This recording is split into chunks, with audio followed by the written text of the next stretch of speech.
And hello out there, Caniac Nation. Thanks for joining us for session 70 of Caniac Sessions. I'm Griff. And I'm AB. And I am Brandon. And Brandon, I like that hat you got on there, buddy. Oh, yeah. I like yours, too. I wonder where you got it. I can't remember. Mm-hmm. Have to let me know. So anyway, good Wednesday evening to everybody out there. Thanks for jumping in with us. Last time we talked, AB, we discussed the big trade. Mm-hmm. And, now it's been 5 games into said trade. And we got some stuff to talk about, some things to dissect, some hot takes to air out there, and maybe some realistic kind of stuff, we'll call it, to talk about. So, but before we get going here, first things first, Caniacsessions is promotional partners with SeatGeek. So if you want to get some tickets to anything, not just hockey, whatever it is, any sporting event, comedy, concert, whatever, create an account at SeatGeek.com. When you do, use promo code Caniacsessions and you can get $20 off your first ticket purchase. Take advantage of that. It helps you, it helps us, and it helps SeatGeek. How we doing, boys? Good. I'm just getting in my routine of going back to school. So the days of sleep until 8 are Didn't over. the semester start in like January, though? We had something called January term. So I had already taken like stuff that was being offered. So I got an extra long break. So all right, right on. It's a good thing. Mm-hmm. Brandon, how we doing, dude? I'm good. I just got done eating. I had some Korean barbecue. Oh, that sounds so good. I had baked spaghetti. Yes. Ooh, I like that too. Yes, Korean. I was in Korea for a year. Up by the DMZ, but still, it was only 45 minutes from Seoul. Mm-hmm. Man, good times that I'll never remember. Oh boy. But yeah. Well, the main topic tonight is going to be, will Mikko Rantanen re-sign in Carolina? I don't know if he will. Nobody knows if he will. But it's the topic of Caniac Nation right now. Well, a couple things. Mikko Rantanen, Jackson Blake, Rod Brindamore, Brent Burns. Those are the main topics surrounding Caniac Nation right now, at least on X. So I just wanted to get together tonight and dedicate session 70 to kind of diving in here and just kind of trying to make sense of what all these thoughts are out there and kind of what we see on the ice, some concerns, and we're just going to keep it real. We're going to be honest. I'm going to be honest. I expect it. I know you guys will as well. And let's just talk about all this.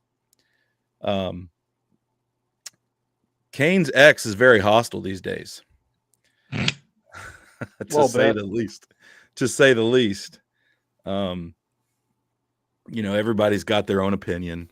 You've got the doomsday preppers over here on one side that, everything sucks. Everything's horrible. Nobody's re-signing here. The house is on fire. You've got that group over here. And then you've got the group, on the other side that's, optimistic. Everything's fine. And then there's this kind of group in the middle. And that's kind of where I think I find myself. And then I kind of sometimes feel like I get caught between. I mean, you could almost relate it politically in a way. I mean, not really, but I sometimes feel like I get caught in the middle, and I try to remain optimistic, but it's sometimes I am concerned. Like, I do have legitimate concerns, I think. So we're going to dive into this. We're going to discuss it. We've got a guest joining us. Sure, if you're on X, everybody, you've seen her. Katie Bartlett. She is in a unique position in our world right now because she's a fan of both teams. She's been a Avalanche fan and a Canes fan, and now this huge trade happens and it affects both of her teams. So I thought that it would be great to bring her in tonight and just kind of get her take. Having watched Mikko Rantanen a lot longer than us. I mean, at least dedicated to watching it, right? So just, bring her in and kind of get her take and what she thinks is going on and kind of hear some of her concerns. And, we'll just discuss it all out. So I'm going to go ahead and bring her in, guys, and we'll get going here. Perfect. And joining us is Katie Bartlett at Avs Canes fan on X. How you doing, Katie? Doing well. It was a long school day, but other than that, just always excited to talk about hockey, especially when I get to include both of my teams. Absolutely. So yeah, we're going to discuss a few things tonight, but we wanted to start with the kind of I guess the elephant in the room as far as Canes X goes. But the Mikko Rantanen, I don't know what to call it. The landscape. Is he going to resign? Do you think he will resign?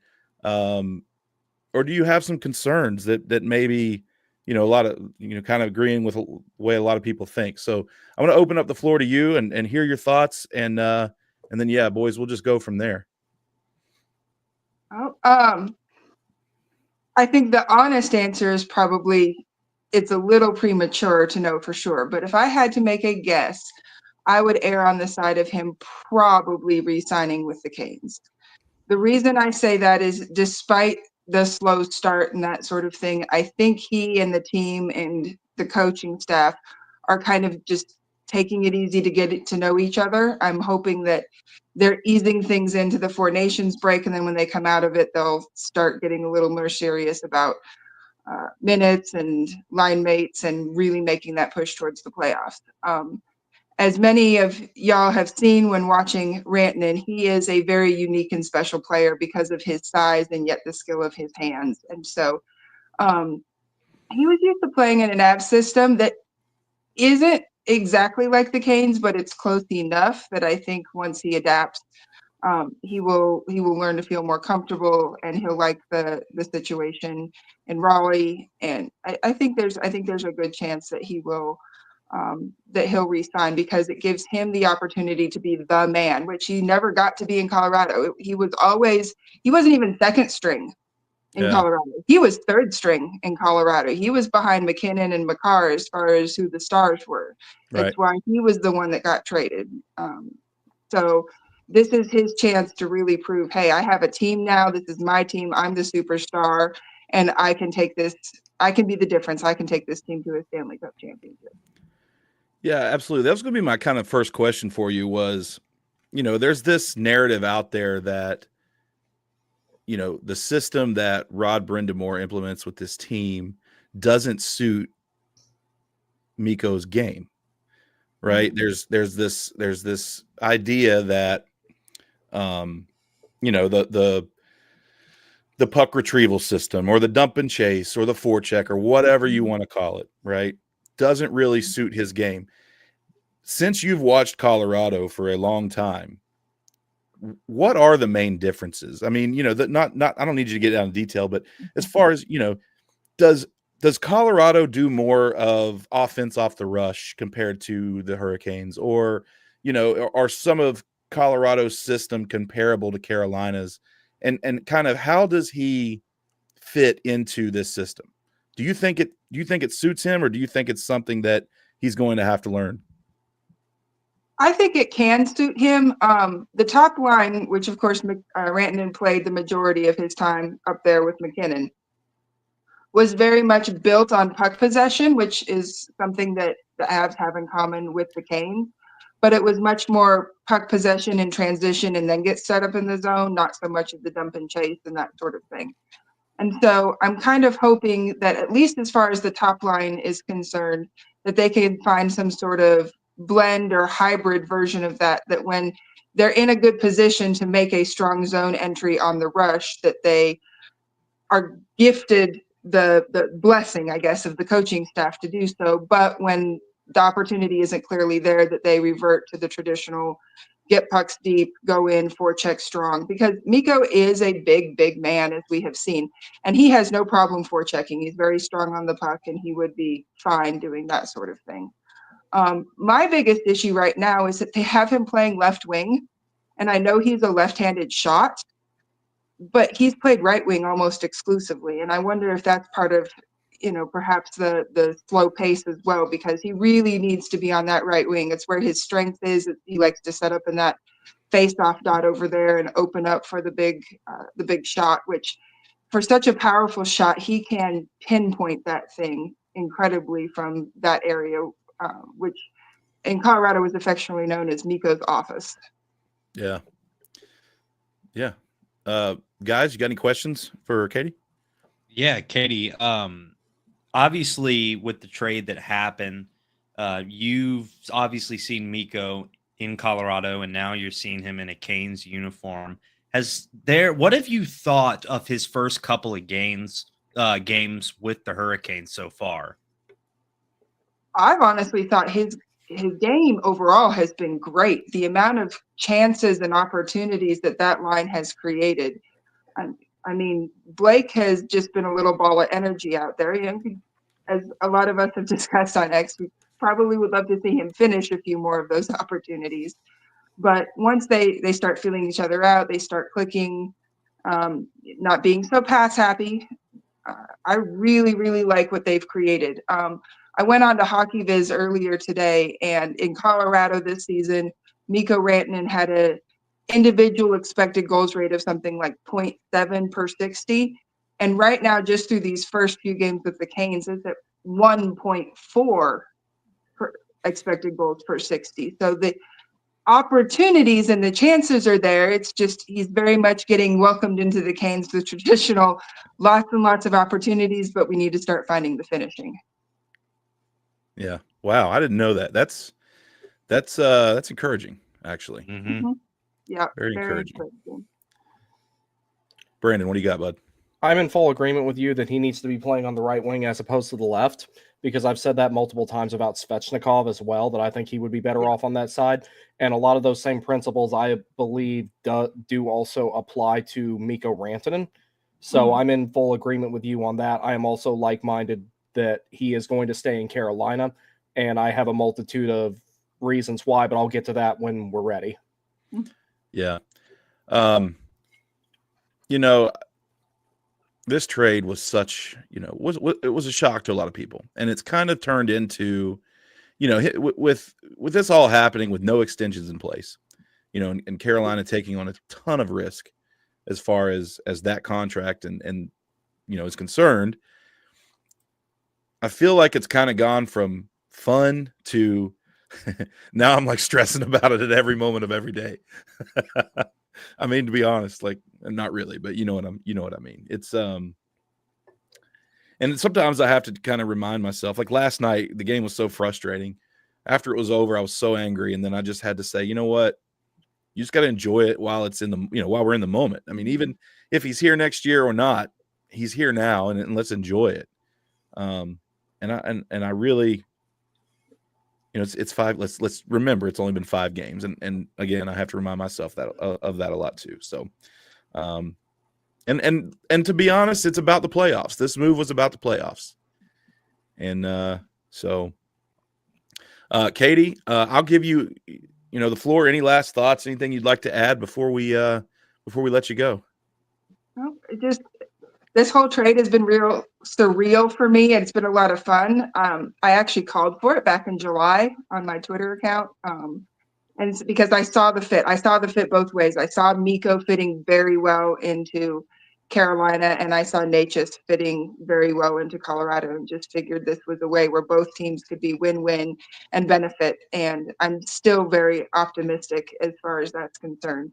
I just want to see Rantanen, number one, get more minutes coming out of the Four Nations break. He is a superstar. He should not be averaging 18 minutes a night. He should be averaging 20 to 22 minutes a night. Agree. And then they need to set him up for success. They need to put him in positions where he can be successful.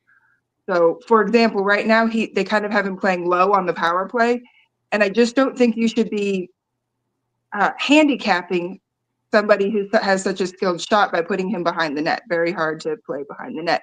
Put him in Svetch's spot in that circle over there, and Svetch has such good hands and such good play behind the net. I'd like to see him be the strong one.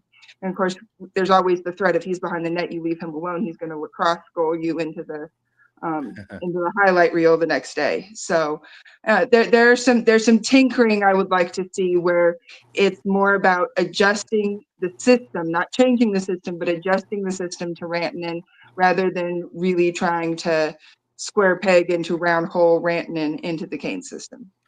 Yeah, absolutely. And sometimes I'm dumbfounded that I feel like it's so obvious. Yeah. And, and look, Rod Brindamore knows more about hockey than probably all four of us combined. I mean, if we're being honest, but it's sometimes I'm like, does he though? I mean, what's going on? What is going on? Is this not obvious? But look, hopefully he stays. Hopefully it all works out, and hopefully Natchez and Drury keep doing well over there in Colorado. And our buddy BTS, not the band, is with us, and he says, "You won twice. That's unfair, Katie." I really did. It has been so much fun getting to watch both Rantanen adjusting to Carolina as well as Natchez and Drury adjusting to Colorado, and they have fit in quite well there because they have a role that suits them and fits them. And I think Rantanen has a role that suits him and fits him here in Carolina, and can't wait to see how that works itself out over time. Awesome. Well, thanks again, Katie, for coming on. We'll have to do it again sometime. Stay longer next time. And again, that's Katie Bartlett at Avs Canes Fan on X. Give her a follow. Great content that she posts, especially through this trade and since the trade. Just great follow to keep up with it. Oh, yeah. So, absolutely. We'll let you get back to your night. Yep, it was nice meeting you finally. Yes, likewise. All right, take it easy. All right. So to hop on. Yeah, absolutely. She's got very unique perspective, given the fact that she likes both teams. So I thought it was a good idea. It'd be a good idea to bring her on and hear what she has to say. Mm-hmm. Real quick, guys, BTS, not the band, again is with us, starting off with his signature yellow. First message every time any of us do anything. Yeah, he's always the first one. We need to give him an award. He has like a copy and paste on notes, like just he's just got a special key on his keyboard that says yellow exclamation point colon and capital D, and he just goes in there and just hits it. Yeah, I'm pretty sure that's what it is. Yeah. That's all right. Well, hey, thanks for being here tonight, bud. Appreciate it. We've got Crispy Crawfish, 1346. They say, I'm confident Rantanen will stay. In the immediate, I think we can all agree that unless it's trade bait, Morrow needs to go back to the AHL. That's a double-edged sword. Morrow, I look, I kind of agree with that if all of our defensemen are going to be here. I think, the 11-7 was a cool experiment last night, but I don't think it worked. No. Yeah, Morrow needs to stay in the AHL unless we move a defenseman out, and he can come up and get legitimate minutes on a legitimate defensive pair where he can build chemistry and be himself. Do you guys agree with that? Also, Yes. He's missing time right now playing. If he were to stay up here longer in the NHL, that's valuable time in the AHL being missed, and you sit in the press box. Well, they're on a break right now. They're on a week-long break for their All-Star break. I don't think they play again until the 7th or the 8th. So It's no, I mean like that, future. I mean like yeah, absolutely. BTS says he's 90% sure Moose will re-sign. He's also fully convinced he'll re-sign. Wait, what? Okay, so he's saying he's 90% confident he's going to re-sign, but he's also 100% confident that he's going to re-sign. So that math doesn't work out there, buddy. Griff like throws me through a loop when I remember when the trade happened, I was like, we need to sign him. And he was like, yes, it's going to get done. And then just text randomly in the group chat, I don't think he's signing with us. Because I think And now my emotions are coming from here to here to here. And now I've been like down in the dumps thinking it's not going to happen. Well, if it's any consolation to you guys, my opinion has not changed. I still think he's signing. by the Four Nations. Maybe not by Four Nations, but that's why I said it would be either on or before February 11th or immediately after the Four Nations. That's the 2 times I see it happening. If it doesn't happen by, say, February 25th, then I will worry. Pops is with us tonight, says he got his Moose is Loose t-shirt yesterday. He has to stay now. Hey, if that's what swings the needle or moves the needle, if that's what it takes, buy 6 of those things. I'm getting a Rantanen sweater the moment that he does. Oh, 100%. It's in my cart on Carolina Pro Shop. It's in the cart. I just haven't hit purchase yet. Mine is an away jersey. It has to be an away jersey. Why? Because I have a black one, the 25th one, and then a red one. Nice. On Instagram, again, I can't bring up those comments here, but on Instagram, we have a comment from Joel Bailey 8.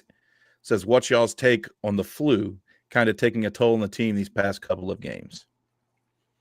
That could be. Yeah, that could have taken a toll on the team. I mean, we've seen guys miss.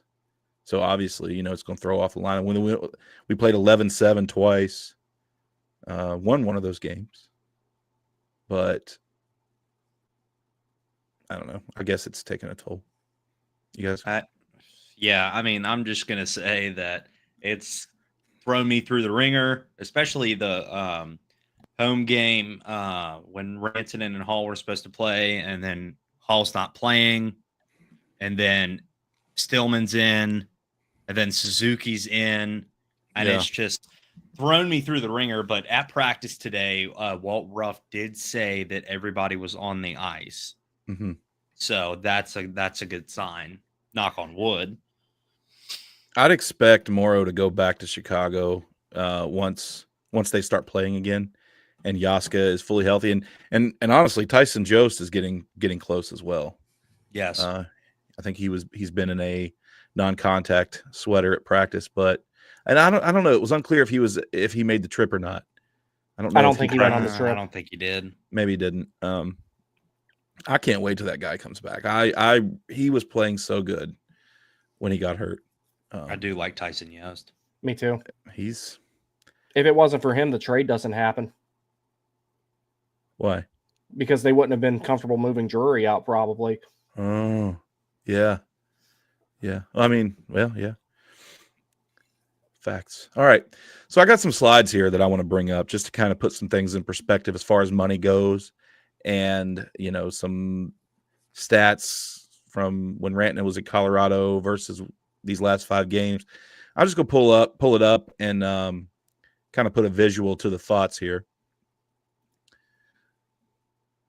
So the question is, can Carolina re-sign him? That's, all hockey media has been discussing this for a week now. Biz has given his god-awful takes. God. And so we'll just take a look at this. Don't even get me started on Biz. Is it about money? Is it about money? Is his motivation on his next spot to sign long-term about money? If it is, let's take a look. If he decides to sign in Carolina, Carolina has the luxury of kicking the 8th year into the deal, right? So if we look at, and look, I use $13,500,000. Doesn't mean that's, what he's going to sign for. It could be less. I mean, heck, it could be more for all we know. But I just used a number kind of in the middle of what I thought the range would be. So $13,500,000 average annual value is what I went with. Now, if he signs that contract for 8 years in Carolina, over the total life of the contract, that's $108 million. At the conclusion of that contract, He will be 36 years old. Likely the last major contract Mikko Rantanen will sign in his career. He may get a 1, 2, 3 year deal in the back end of that, likely at a lower amount. Well, depending on what the cap is at that point. But at least as far as the percentage of the cap goes, it's going to be a lower amount. So does he use that eighth year to cash in on a little bit more money? Now, anybody else in the NHL signs him at this point, unless obviously we were to trade his rights, kind of like we did with Gensel. But if he goes to free agency on July 1st and signs with another team, and they sign him to the same value at 7 years, that lowers the total contract significantly. Obviously by $13,500,000, which is the extra year. But the total value of that is $94,500,000. So you take a whole nother digit off the front of that. Right? And at the conclusion of that contract, he would obviously be 35. But again, hockey players in their mid-30s, unless your name is Sidney Crosby. Sidney Crosby, or who's the one I'm thinking of? Steven Stamkos, or somebody like that. Like, you're not going to get. And it really, Stamkos didn't really, his contract wasn't that. What did he get, $7 million in Nashville or something like that? 8, I believe so. 7 or 8. Yeah, I don't know what it was. Still, it ain't nothing like this. No, absolutely not. So, that eighth year that could be on the back end, depending on what the cap is, probably is lower than the $13.5 million he would get in that extra year. So there's a little bit of an incentive, financial incentive to sign with Carolina versus any other team in the NHL. That eighth year, that's a big deal. Now, next slide. What does the rest of the NHL pay if they want to match the total value of that contract? Again, we said $13.5 million by 8 years, $108 million in Carolina. Anybody else in the NHL, in order to match or exceed that total value of that contract, you're looking at almost $15.5 million over 7 years. So the cap hit is almost $2 million higher annually in order for another team to match the total value of that contract. He'd become the highest paid player, I think, in the NHL. For a little bit. Yeah, of course. Right. But like at that point. Yeah, well, yeah, he would be until McDavid's extension kicks in, and that's going to be upwards of 17 probably. Probably 20. No, it ain't gonna. They ain't gonna pay him 20. What should happen? If it does, it wouldn't surprise me, but I don't think they'd go that far. If he ever wants to have a team around him that can win, they're not going to pay him 20. True. So there's your financial incentive, right? I don't believe anybody will pay him over 14, even on the open market. They could, I guess, especially with the cap going up. But again, I don't think anybody's paying him 15.5. Yeah, there's no way. I don't either. Going on to the next slide. Will it be about his role or his production? How big of a deal is that to Mikko? Is his role on the team, his time on ice, his, all that stuff, is that important to him? Is 100 points in a season, is that a make or break for him? Can he look at this team and say, I can produce just as much here as I did in Colorado? Is it important to him? And we don't know that answer. Everybody is screaming wherever it is on Twitter about his time on ice. But does he really care? We assume, but we don't know. Is he a team? Is he more of a team guy? Is he more? We just don't know. But I just, wanted to lay a couple things out here. In Colorado for 49 games this year before the trade, his average time on ice per game was 22 minutes and 29 seconds per game. That's second amongst the forwards on Colorado, only behind Nathan McKinnon. Okay. And again, like Katie pointed out, and you, Brandon, he was on the right wing in Colorado. In Carolina, through 5 games, and I understand the sample size is small. It is. It's super small, and maybe, his deployment is kind of taking consideration that he needs to adjust. But so far through 5 games, playing on the left wing, 19 minutes and 27 seconds per game. He's only broke 20 minutes once, and that was against the Kings. And that is second of the forwards behind Aho, who's at 20 minutes and 11 seconds. What are your guys' thoughts on this? Why is the fact that Carolina doesn't deploy their top line, for longer periods of time per game because we're deep? The depth on this team and the ability for, all 4 lines to score, or what is your thoughts behind that? I'll just say this because I know Brandon's going to go more in depth about it. Again, short sample size. He needs to be moved back to his natural position, which is right wing. And we were just talking about if he signs a contract, what role does he want? Right? He wants to be the face of the franchise. And if he signs here, he's going to be the face of the franchise. There's no doubt in my mind. I do think that they're keeping Rantanen, slowly putting him in the system and bumping his minutes up little by little. I do think it's going to be obviously above 20 minutes in that towards like the end of the season. After the season's ended, it'll be over 20. But I think that Will it though? That's my opinion. I hear you. Go ahead. So that's what I think. And Brandon has a more in-depth thing about it. So Brandon, you go ahead. See, this is what kind of throws me for a loop about it. If it were up to me, Rantanen's playing right wing. He's playing with Aho, and Jackson Blake isn't the other guy on that line. I'm not going to get too much into that because that's been the latest iteration of Kane's X Civil War Part 50 that has been going on lately. It's like every single topic is the Hatfields and McCoys with all of it. Yeah. So with nuclear weapons. And so I do think that his the amount of ice time he's going to get is going to increase over time.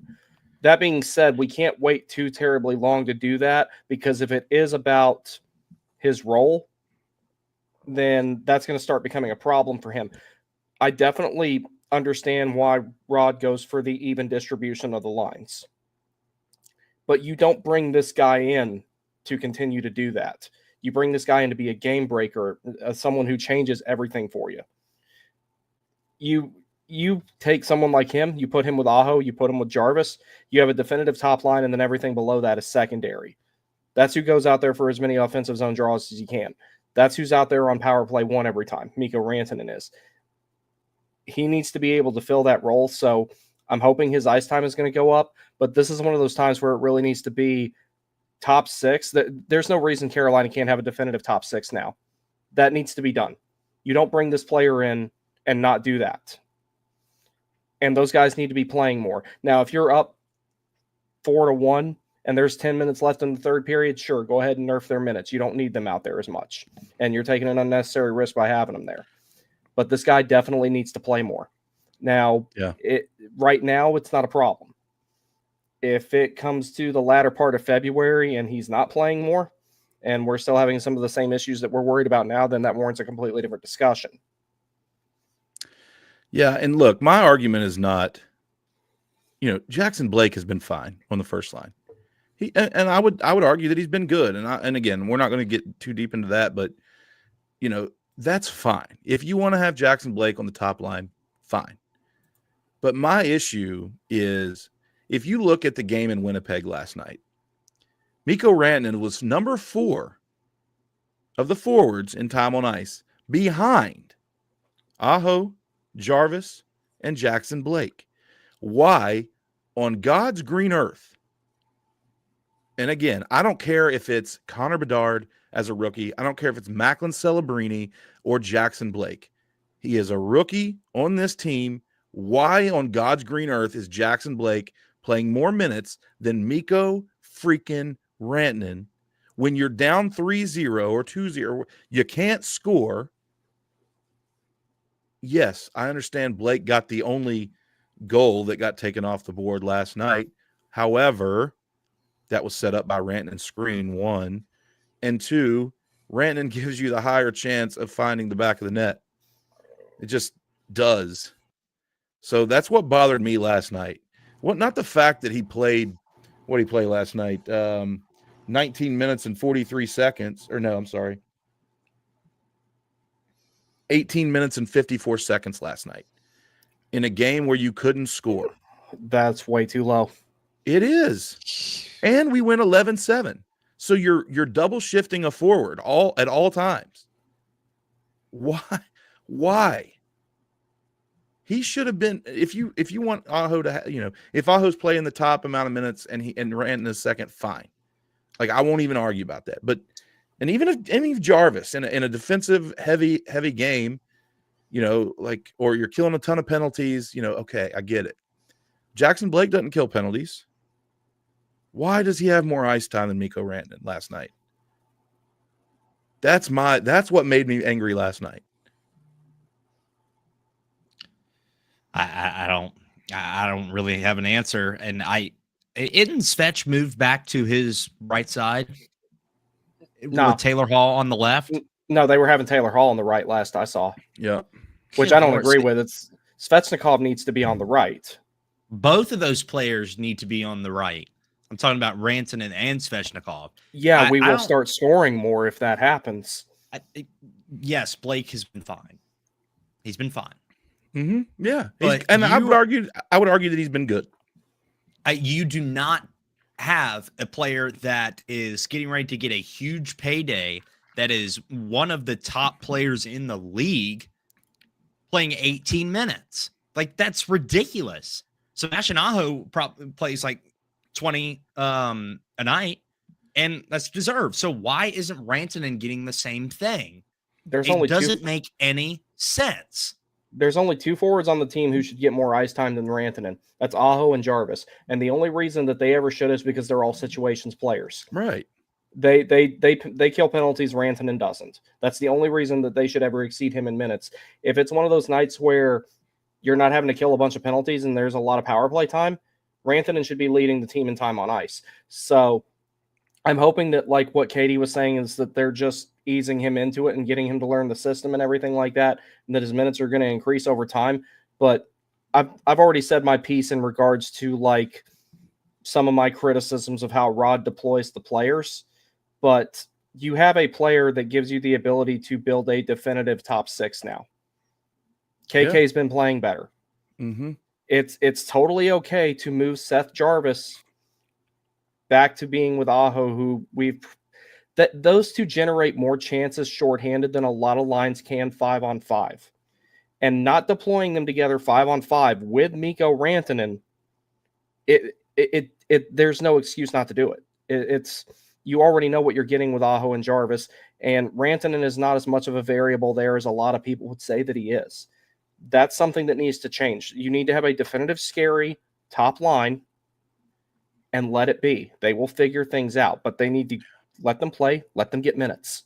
Because I promise you, Jackson Blake is not going to be on the top line in the playoffs. No. For the same reason. For the same reason last season when we saw Seth Jarvis get taken off the top line in favor of Andrei Svechnikov to play with Gensel and Aho. Because Rod was worried about the line not being heavy enough. Now, maybe you could argue, okay, well, now Rantanen's a big body. Maybe, he's the heaviness on that line. And, Aho's no slouch itself. So maybe they do. But I highly doubt we see Jackson Blake on the first line in the playoffs. And that's my argument. Not that Jackson Blake can't play on the top line, because he can. He's shown it. He's shown that he can be good there. That's not my argument. My argument is, if you're not going to do it in the playoffs, don't do it now. Let them, They let the dudes that are going to play in the playoffs figure it out in the regular season instead of doing it game 1, round 1. That's my argument. I mean, that it's right on the head. I just don't understand. I think Rod is like allergic to putting lefties on the right and righties on the left. I really think so. Because you know dang well when Rantanen was coming in, Rod knew he was a right winger. Rod knew. So why is he playing the left wing? Same thing with Svechnikov. I mean, Yeah, I don't know. it's right there in front of your face, and Rod knows way more about hockey than all of us combined. But I mean, that's common sense. At that point, Mikko Rantanen is a right winger. He was drafted a right winger. He played as a right winger in Colorado. He was very successful. So what's the holdup? Yeah, I don't know. I don't know if I get so. I mean, I'm not disagreeing with you, AB, but I don't know if I get hung up on the left or right, side of the ice as much as I could, because I look at this and he's had his chances. He's been dangerous. Like Katie pointed out, his expected goals per 60 is over 1. That's highest on the team. That's higher than he was in Colorado. So, he's generating chances. He has a finishing problem right now, hitting posts. But he's had more shots on goal than anybody else on the team consistently since in these 5 games. But do you We're talking think 5, 6. Oh, go ahead. Sorry. I say we're talking 5, 6, 7 shots on net a night. So I don't know what it is. Like, I don't know. That's why I hesitate to say put him on the right, because he can't do it on the left, because he's showing that he can. But I don't even know where I was going with this. It's a comfort. I just think it's a comfort thing for him to go back on the right wing. It's a That- comfort thing. That's where he's more effective. And okay, so I'm gonna rewind here a little bit. You remember back the year that we made the playoffs the first time in this era. There was one point where things were not looking good pre-January timeframe, and one of the things that Rod did to improve stuff, Aho, Teravainen, and Svechnikov played together, and Svechnikov was on the right wing. And that's when he really started kicking it in a high gear a lot. If you go look at a heat map of Svechnikov and Rantanen and where they generate their chances from and where they score, they do a lot of it on the right side of the ice. Svechnikov still does that, even though he always starts on the left. It's like not every single line needs to have that sort of configuration and everything, but Rantanen and Svechnikov are those 2 guys. I think you let them play their offside, and they will generate more. Aho's good enough defensively to take care of any concerns Rod might have about Rantanen playing on the right side of the ice. He really is. The guys habitually gets a lot of Selke votes. Rod basically made Aho what he is. He's got that confidence in that player. You can put him with a higher risk, higher reward type of wing, or 2 of them, or if you put him with Jarvis, then you really don't have anything to worry about, honestly. And then let him be that guy that can play that power forward game and have an easier time cutting to the front of the net. Mm-hmm. What's your thoughts about Aho right now? Me? Anybody? AB, you go first. No, you go ahead, Brandon. I can start if you want me to. I've got some thoughts. Yeah, go ahead. So this is not my original thought here. I read it today, and I don't remember who it was, and I couldn't find it when I went back to look. So if you're listening and that was you, I apologize for not giving you credit. If it was you and you hear me say this, shoot me a DM, and I will give you the credit. However, somebody said in a reply somewhere on something I posted, they think that Sebastian Aho is – sorry, there's a notification that just came over my phone that the Warriors, the Golden State Warriors, have just acquired Jimmy Butler. Anyway, moving on. There was an idea that Sebastian Aho has so much pressure on his back right now because he is trying so hard to make this work as far as Mikko Rantanen enjoying his time with this team and signing long-term. Like, Aho wants it so bad, he is trying so hard to make it work that it is affecting his game negatively. And I read that and I was like, that's probably true. What do you think? Brandon? Whoever. That is a very, very valid statement. Whoever made that was very intuitive.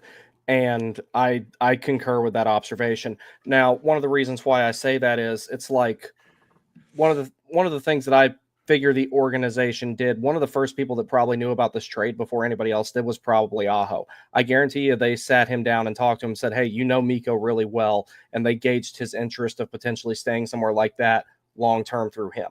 Now, what Aho said, maybe that didn't really have any impact on them deciding to go through with the trade, but I guarantee you they probably got his input. Like, what would you think of having him here? And Yeah. Aho was probably like Gensel who at that point. Not even mad about that anymore. So it's like, I think that is definitely part of it because Aho is a great player. He's my favorite center of all time other than Rod. But I also understand what he is. A lot of people expect him to be like McKinnon, Matthews, McDavid, and no, that's not what he is. He's more like Backstrom, Bergeron, Kopitar. He's more that multiplayer, and you need that type of player to win. But he also knows as well as anybody, he needs that elite scoring touch on his left or his right to really take his game to the next level. He's a top 10 center, and there's very few people ahead of him, if you ask me. But he knows. The organization knows, and the fans know. The fans that are realistic about what he is anyway, knows that he needs a line mate like that to really take the next step, be it in the regular season, in the playoffs. The playoffs is where Aho really needs to take his next step. He's got nothing else to prove to me in the regular season. I can care less if he ever has 100 points. But he knows that he needs that type of player, someone like Mikko Rantanen with him. So the idea that he's gripping the stick a little bit too tight because he's really wanting to make this work and it's affecting his game, that was an excellent observation by whoever made that. Yeah. Because I didn't even think of it until I read it. And I was like, oh, go ahead. I was like, yeah, bingo.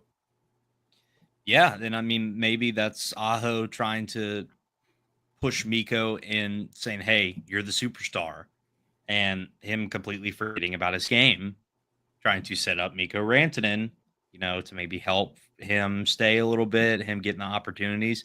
So, yeah, I mean, that's a great observation. So that's a really good tweet. Is the team starstruck? Like, No. Are they trying so hard? I don't mean that in the literal sense. I mean that, like, Oh, are they trying to force the puck to Mikko too much? Like, are they trying to? I mean, you see a lot of these, cross-ice passes that have no business being attempted, trying to get the puck to him. Like, Brandon, you're laughing. You must have a thought on this. Let me filter it first. Family-friendly show. I don't want to repeat exactly what I said. Okay, you remember the other night? You remember the other night when Jackson Blake fed him one that I was kind of like, I think we were okay. Yep. What went through my mind at that point was explicative, Tavo, Terava, and then I'm like, oh wait, that's not him. It was a 2-on-0, wasn't it? Yeah, it was a 2-on-1. Yeah, it was 2-on-0. Or you're right. Yeah, yeah. It was. I have seen Teravainen do that.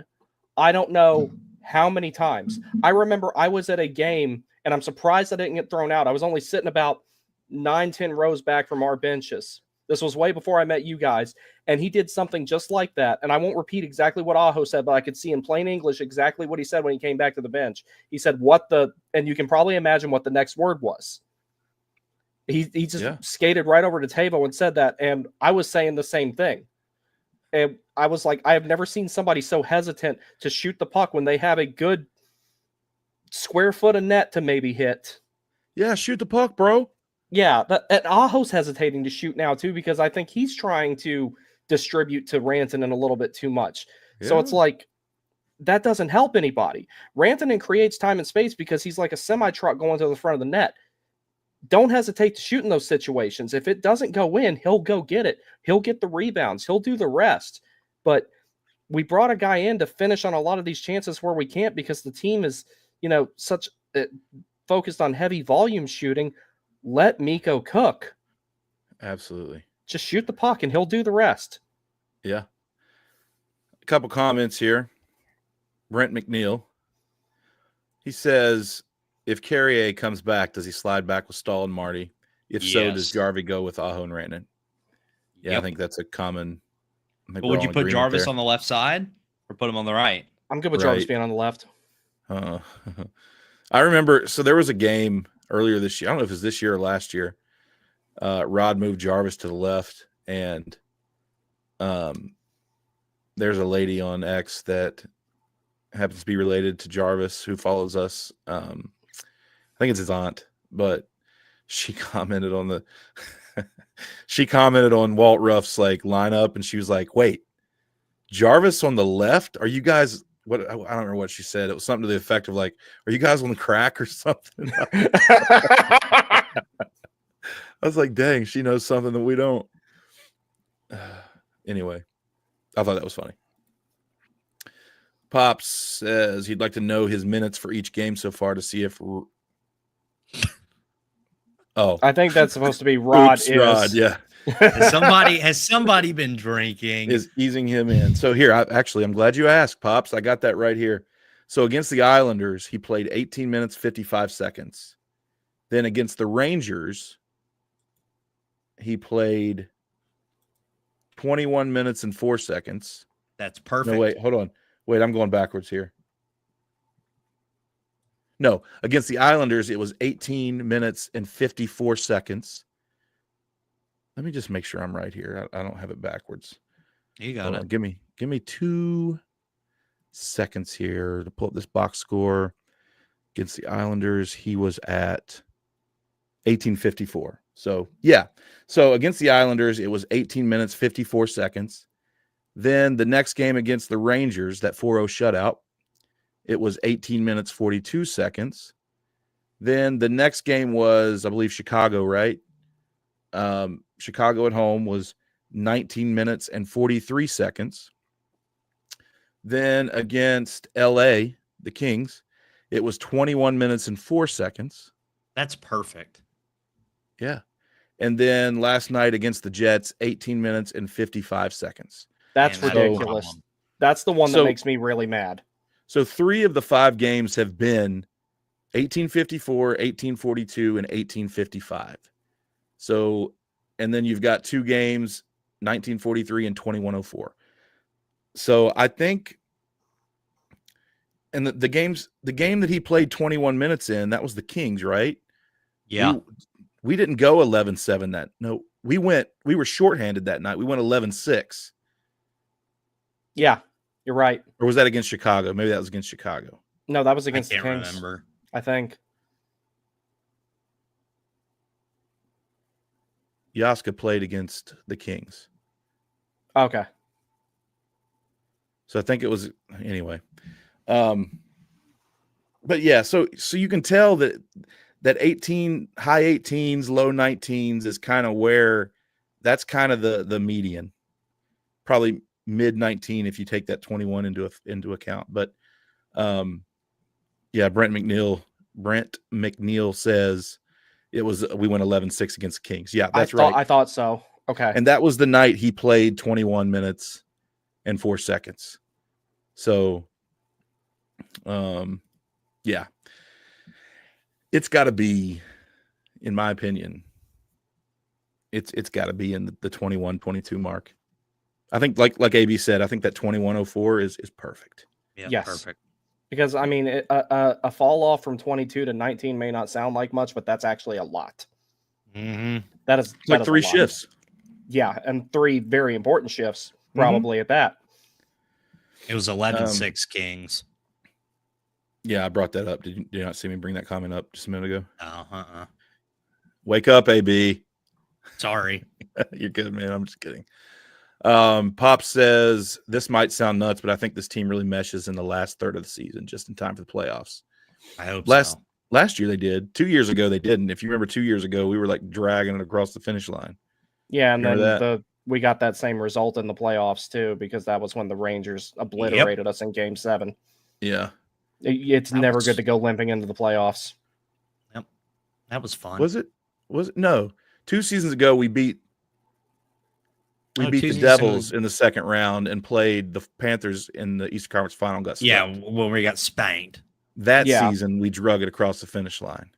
Yeah, everyone I think just backed off in the last few games of that one because like the division was all but decided.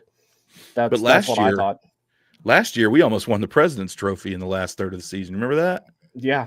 We were so good in the last third that we almost won the President's Trophy over the Rangers. But Yeah, 21-22, we actually like kind of limped into the playoffs then too. yeah, absolutely.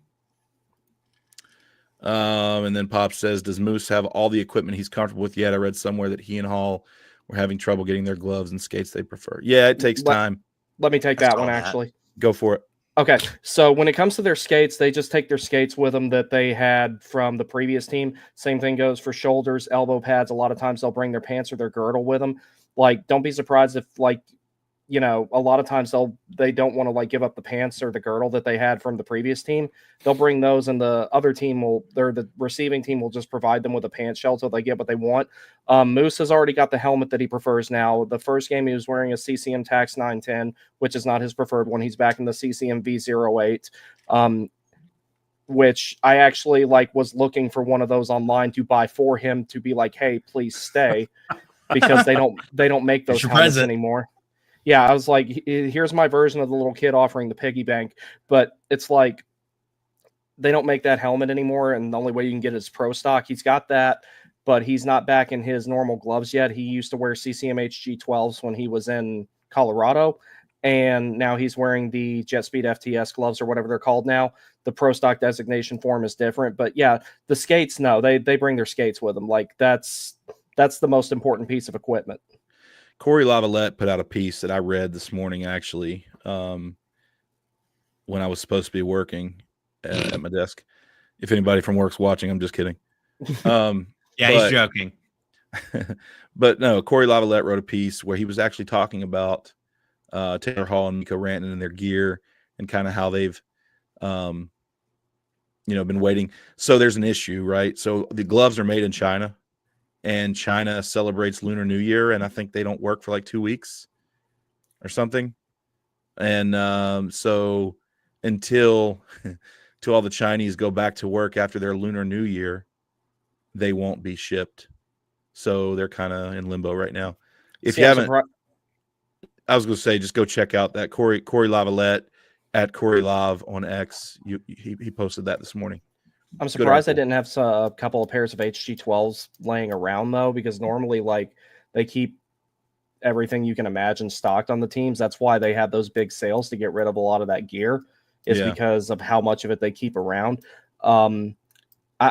Skinner wore HG12s, and somebody else did too. I'm surprised they didn't have a pair sitting around for him. And then, well, I think it was Mikko is wearing gloves that say Niederreiter on them. They got his name embroidered. The ones that he's wearing right now.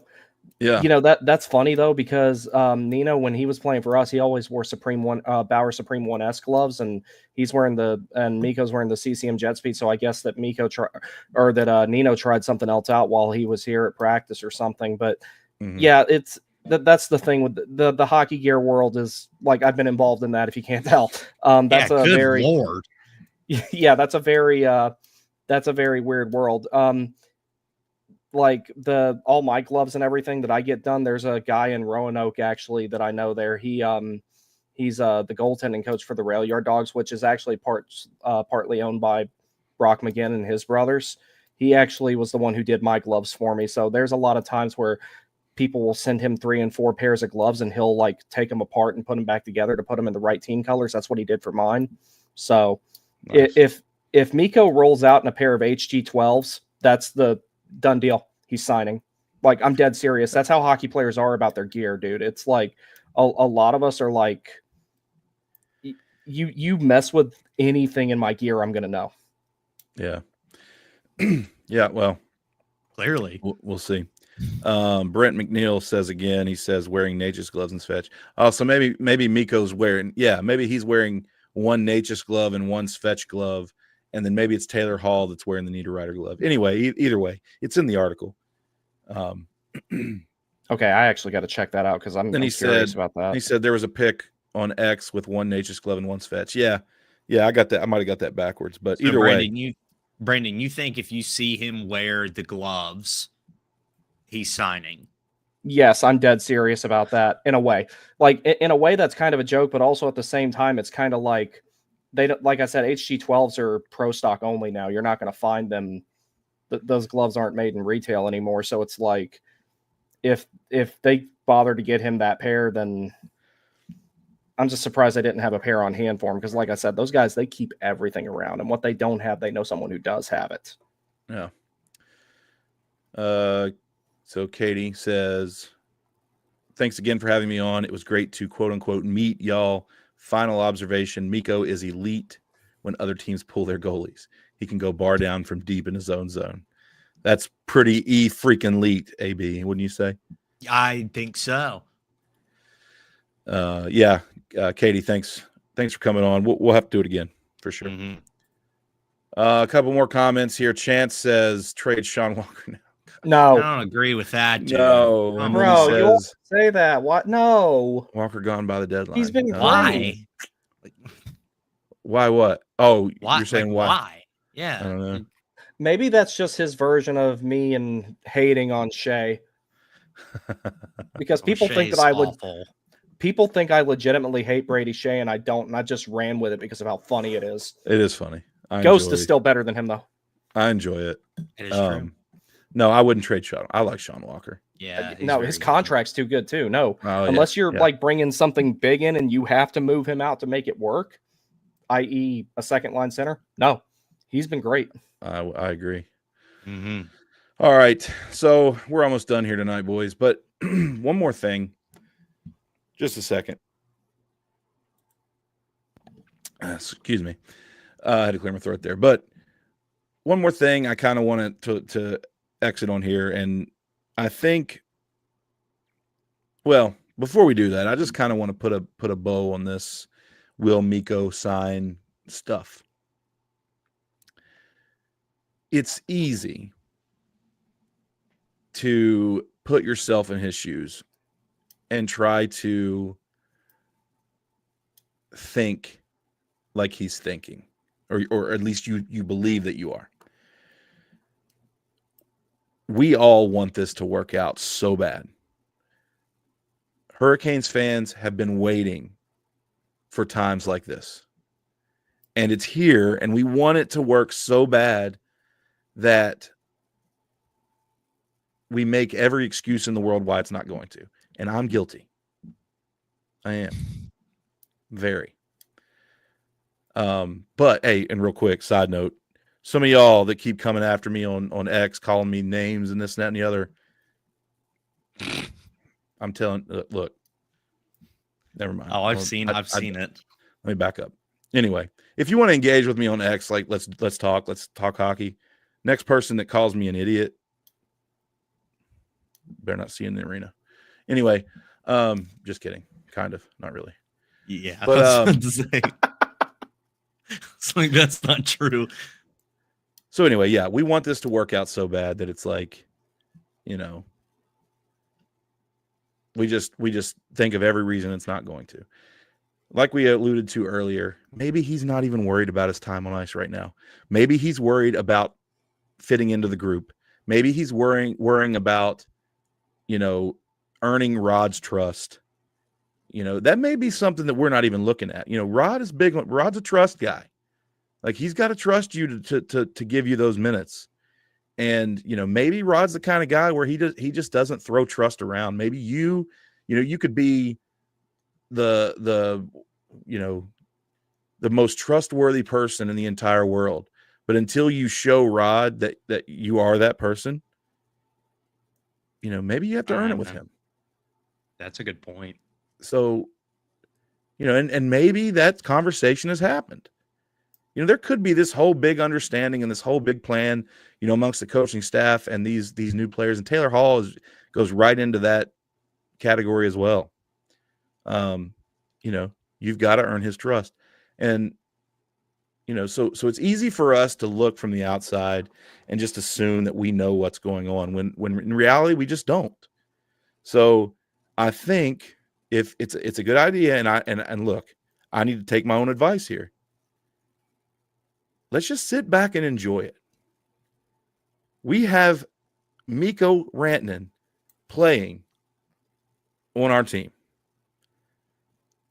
Maybe he signs, maybe he doesn't. But we are not going to be able to force it. It doesn't matter how many hot takes we post on X. Guilty. It's not going to move the needle in either direction. Let's watch the games. Let's enjoy it. Yes, let's get pissed off when we get shut out in Winnipeg. By backup goalies. By backup goalies. Let's get mad. Let's talk about it. But let's just all enjoy the moment. We have a great roster. We've got our superstar. Let's give him the opportunity to learn his new team, to learn his new teammates, and vice versa. The team has to learn their new teammates as well. And let's just enjoy it. We're going to the playoffs. Hey, look, round 1, game 1, Lenovo Center is going to be rocking. And look, we got just as good a shot as anybody else. Mm-hmm. And we always know, hey, look, players turn it on in the playoffs. The regular season and playoffs are night and day. I mean, they just are. So, you know, we're a hot goalie away. We're a nice little run away from, you know, a parade. Now, going into my last comment, that's a good segue. What's the ceiling of this team? If you can, if goaltending holds up and Rod rotates his goalies in the playoffs just like the regular season, what is the ceiling of this team? Stanley Cup. That's it. I mean, that's the highest you can go. Other than that, I mean, there's nothing because it's all about winning the cup. This team, as constructed, can do it. I'm just considering how often we seem to lose to really good goaltending. That's the one thing that I am still worried about. Granted, we've had it pretty rough in that regard because one year it's Vasilevsky, one year it's Tuukka Rask, one year it's Igor Shesterkin, one year it's Sergei Bobrovsky, and then it's right back to Igor Shesterkin. But that's not going to be the case this year. No, that's what we got. That's what we got to solve. This team definitely can do that. And I just want to add one other thing to your final comment in regards to Mikko potentially signing. If he doesn't sign by the trade deadline, Carolina will trade him again. That's a new team that he has to go to, adapt, and hopefully play well. And then that could potentially lead to him getting his value nerfed on the open market, because that's less productivity he's had because he's went from one new environment to another in just over a month's time frame. So he wouldn't produce as much as he probably would under normal circumstances, always playing with the same guys. Additionally, the other thing with Mikko, he's going to get a no trade clause. He will get a full no trade clause, probably with a modifier for the final season. And if he ends up really just not being unhappy here, he'll control his own fate. So as long as he gets a $13.75 million check and a no trade clause, I don't see any reason why he wouldn't sign. That's the biggest reason. I'm going to talk about this more on my thing I'm going to do tomorrow night. The biggest reason I think that he's going to sign is, one, Carolina has the money, and two, they'll give him the trade protection he wants. If he decides he doesn't want to, he has more to lose by getting traded again and then potentially not playing well, going to free agency, and he loses a couple $1 million potentially every season if that happens. If he signs with what Carolina is offering him now, he has his full 8 years. He has more money that way, as was shown in, the slides that you did. And he gets a no trade clause. And if he just really doesn't want to be there, there will be plenty of suitors. Tulski will not have to make a single outgoing call. Yeah. I didn't even think of that. You're right. So, as a fan base, collectively, let's take a deep breath. Let's enjoy what we have left of this season. Let's enjoy the playoffs. And whatever happens between now and July 1st, it happens. We want it to be a long-term contract, and it might be. It might be. All right, a couple more comments, and then we'll get out of here.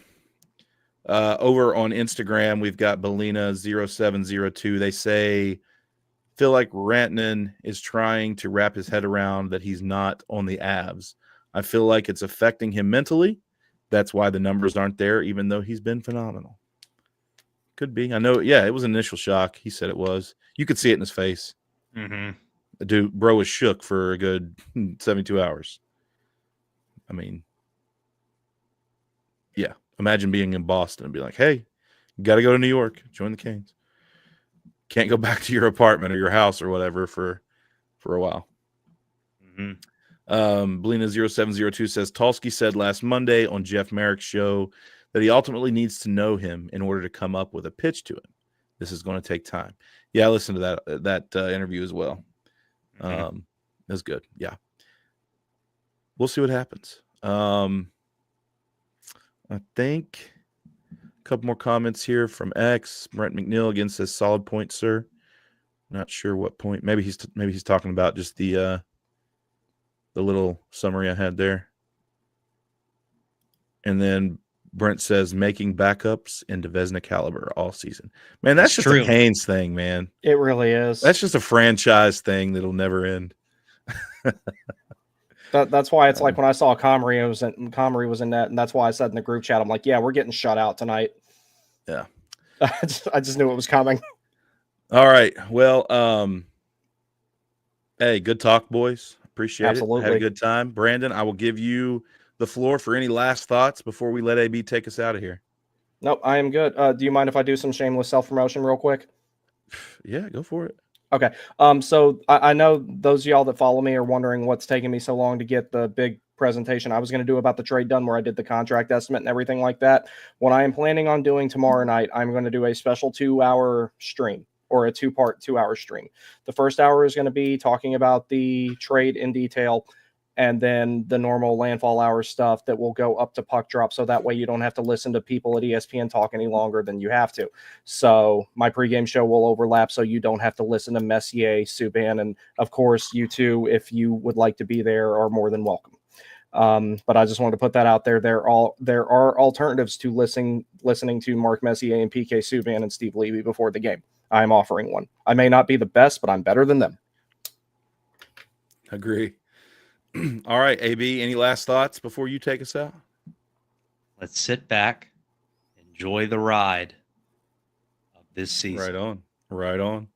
Thank you so much for listening and watching session 70 of Caniac Sessions. If you haven't already, subscribe to us on YouTube. It helps us and it helps you because you won't miss any of our content. And click the notification bell so you are alerted whenever we post something new or go live. Comment on the video. Let us know what you think. Let us know if we're doing something wrong, what you want to see. If you want, you can follow us on all social media on X, Instagram, Facebook, TikTok, and Threads at Caniac Sessions. If you want to keep up with Brandon, you can follow him on X and YouTube at The Warning Take. And if you want to keep up with Griff personally on X, you can keep up with him at M_Griff10. And if you want to keep up with me on X personally, you can follow me at AB Caniac Session. Thank you so much for listening and watching session 70, and we will see you in session 71. Bye.